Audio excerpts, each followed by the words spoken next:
Hello दोस्तों, स्वागत है आपका द रेस के इस अमेजिंग प्लेटफॉर्म पे। मेरा नाम है मृत्युंजय मिश्रा और आज हम पढ़ रहे हैं द लिविंग वर्ल्ड का लेक्चर नंबर 6 है आई थिंक। और आगे हम बात करेंगे द लिविंग वर्ल्ड में, जैसे कि हमने बात की थी टैक्सोनॉमी की बात की, हमने क्लासिफिकेशन की बात की, हमने कई सारी बातें की। वैसे ही आज हम बात करेंगे इस लेक्चर में टैक्सोनॉमिकल एड्स की। जैसे आपने टैक्सोनॉमी पढ़ी होगी जब, तो आपने देखा था कि टैक्सोनॉमी के लिए हमें क्या करना होता है। टैक्सोनॉमी में हमें कई चीज़ों को अरेंज करना होता है। कई चीज़ों को क्या करना होता है?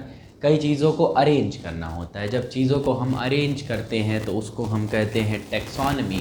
टेक्सास में अरेंज करने को हम टैक्सोनॉमी कहते हैं और साइंस को हम टैक्सोनॉमी कहते हैं। हिंदी मीडियम वाले वर्गीकी कहते हैं उसको, ठीक है। और ये वर्गीकी सहायता के लिए जो प्रयोग आने वाले हैं उनको हम कहते हैं टैक्सोनॉमिकल एड्स। क्या कहते हैं? Taxonomical aids. इतनी बात समझ में आई? अब देखिए, अब हम बात करेंगे टैक्सोनॉमिकल एड्स की। तो हम अगर बात करते हैं टैक्सोनॉमिकल एड्स की, तो टैक्सोनॉमिकल एड्स क्या है? टैक्सोनॉमिकल एड्स क्या है?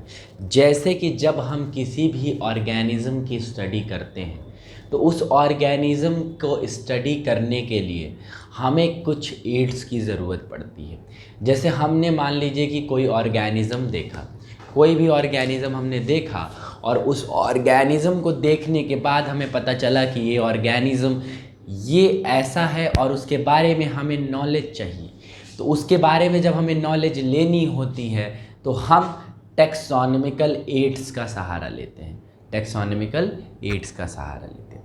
आपके कोर्स में जो टैक्सोनॉमिकल एड्स दिए हुए हैं, पहला हर्बेरियम दिया हुआ है, दूसरा जो है कि म्यूज़ियम दिया हुआ है, तीसरा botanical garden, zoological garden, keys, catalogue, monograph. तो हम सारी चीज़ों की बात 1 बाय 1 कर लेंगे और आगे बढ़ते जाएंगे धीरे धीरे। और आज ये चैप्टर ख़त्म हो जाएगा। इसके बाद जो हम लोग का नेक्स्ट चैप्टर है बायोलॉजिकल क्लासिफिकेशन, उसको हम स्टार्ट कर देंगे और बहुत अच्छे से उस चैप्टर को भी पढ़ेंगे जैसे इस चैप्टर को हमने पढ़ा है। तो टैक्सोनॉमिकल एड्स की जब हम बात करते हैं तो टैक्सोनॉमिकल एड्स में हम देखते हैं, पहली बात जब हम करेंगे, जब हमने पहली बात करनी है तो पहली बात हम करेंगे हर्बेरियम की। किसकी बात करेंगे? हर्बेरियम की।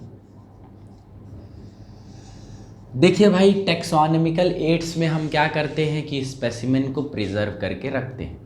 प्रिजर्व करके रखे, कंजर्व करके रखे, ठीक है। देखिए भाई, दो वर्ड्स हैं, एक है प्रिजर्व, प्रिजर्व, और एक है कंजर्व, एक है कंजर्व। तो जब हम किसी भी चीज़ को मार दें और फिर उसको हम रखें, उसको हम स्टोर करके रखें, तो उसको हम कहेंगे प्रिजर्वेशन। और अगर जिंदा उसको हम संभाल के रखें तो उसको हम कहेंगे कंजर्वेशन, उसको हम कहेंगे कंजर्वेशन। इतनी बात समझ में आ गई? तो प्रिजर्व करके हम रखते हैं हर्बेरियम में। लेकिन हर्बेरियम होता क्या है? देखिए, हर्बेरियम एक शीट होती है। उस शीट का प्रोसेस क्या होता है कि उस शीट पे हम प्लांट को ड्राई करते हैं। सन ड्राई नहीं करते, उसको सनलाइट से दूर ले जाकर ड्राई करते हैं।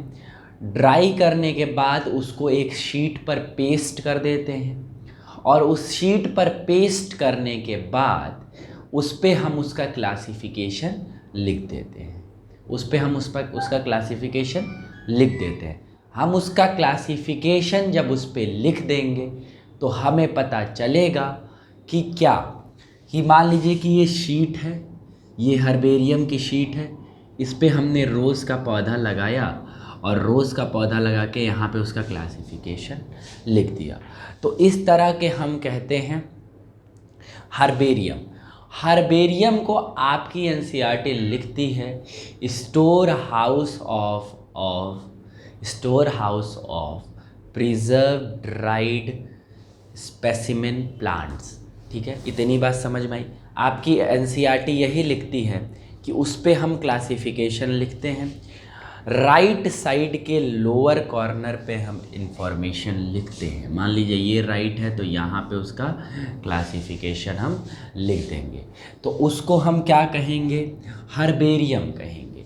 तो हर्बेरियम कैसा है, हर्बेरियम कैसा है, हर्बेरियम एक प्रिजर्वेशन का तरीका है। इसमें हम ड्राइड स्पेसिमेन को लगाते हैं। ड्राइड स्पेसिमेन कहने का मतलब जिंदा तो किसी को आप सुखा नहीं सकते, उसको प्लांट से अलग करेंगे या प्लांट को ही अलग करेंगे और उसको सुखाकर एक पेज पर पेस्ट करेंगे और उस पेज पर पेस्ट करने के बाद हम यहाँ पे कुछ क्लासिफिकेशंस को लिखेंगे। इतनी बात समझ में आई, हाँ या ना? तो समझे? तो यहाँ पे हम क्लासिफिकेशन लिखते हैं। अब इसमें हम क्या क्या लिखते हैं, ये स्पेसिमेन कब कलेक्ट किया गया, किसने इसको कलेक्ट किया, क्या इसकी हाइट है, क्या इसका नाम है, ये सारी चीज़ें, तमाम चीज़ें हम इस पे लिखते हैं। और क्विक सोर्स ऑफ टैक्सोनॉमी की अगर हम बात करते हैं या quick reference of taxonomical studies की हम बात करते हैं तो हम कहते हैं इसको quick reference of taxonomical studies. तो अगर हम क्विक रेफरेंस की बात करें, हमें तुरंत किसी पौधे को खोजना है तो हम किसकी बात करेंगे, हम बात करेंगे हर्बेरियम की, हम बात करेंगे हर्बेरियम। दो हर्बेरिया हैं, हर्बेरिया मतलब जहाँ पे हर्बेरियम होता है, जो दो मेन हर्बेरिया है वो आपके एनसीईआरटी में दिया है। Royal botanical garden, royal botanical एक बोटैनिकल गार्डन भी है लेकिन इसमें हर्बेरियम भी प्रेजेंट है, बोटैनिकल गार्डन। ये रॉयल बोटैनिकल गार्डन है क्यू इंग्लैंड में, क्यू इंग्लैंड में। और दूसरा है नेशनल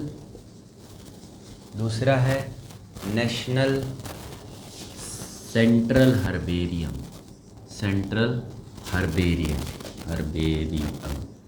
ये है कैलकटा में, कैलकटा।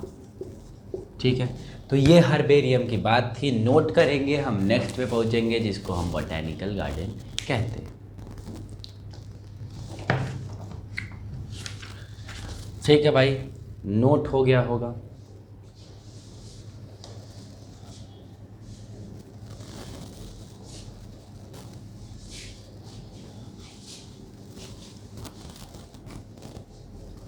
चलिए भाई, देखिए कंजर्वेशन की हम जब बात करते हैं, किसकी बात करते हैं, कंजर्वेशन की हम जब बात करते हैं तो हम दो तरह के कंजर्वेशंस को देखते हैं। कंजर्वेशन की जब हम बात करेंगे तो हम दो तरह के कंजर्वेशन देखेंगे, एक इन सीटू और एक एक्स सीटू।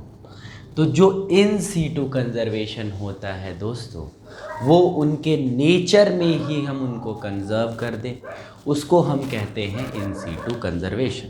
तो जब हम इन सीटू कंजर्वेशन की बात करते हैं तो हम जानते हैं कि उनके नेचुरल हैबिटेट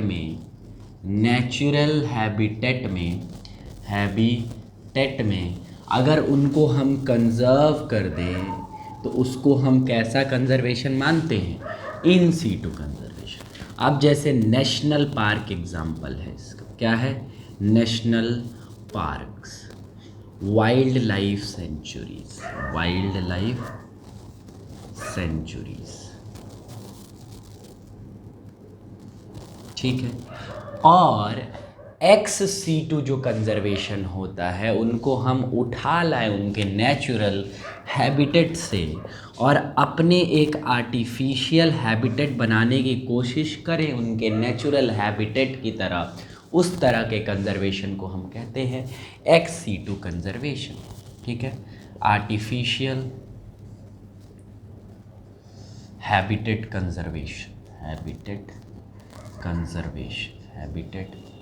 कंजर्वेशन। अब इसका एग्जाम्पल क्या है, बोटैनिकल गार्डन। जू देखा है आपने, जू, जिसको हम जूलॉजिकल गार्डन भी कहते हैं, जूलॉजिकल गार्डन। इतनी बात समझ में आई? इतनी बात नोट कर लीजिए भाई, फटाक से नोट कर लीजिए इतनी बात।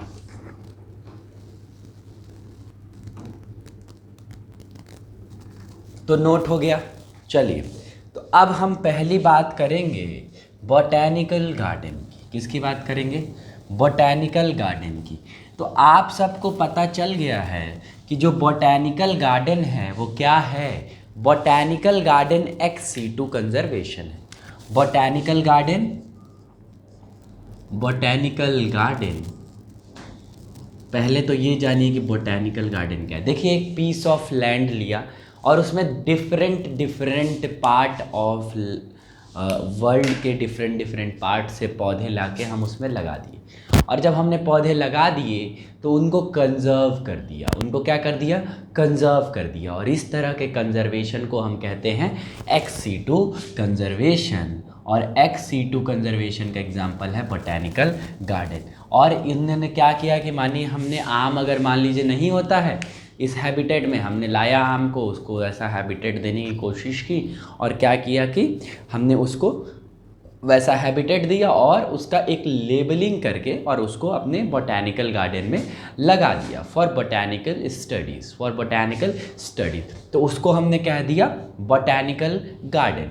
अब देखिए तीन बॉटेनिकल गार्डन आपको याद करना है। एक रॉयल बॉटेनिकल गार्डन क्यू वाला, और एक करना है national botanical research institute Lucknow.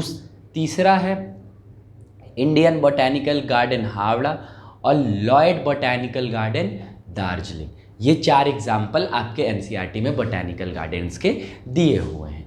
इतनी बात समझ में आई? तो ये बात थी बॉटेनिकल गार्डन की। अगर कोई पूछे कि बॉटेनिकल गार्डन किस तरह का कंजर्वेशन है, तो आप बात जान लीजिएगा कि वो ex situ कंजर्वेशन है। कैसा कंजर्वेशन है? ex situ conservation. आई बात समझ में? हाँ या ना? ठीक है, तो बॉटेनिकल गार्डन समझ में आ गया।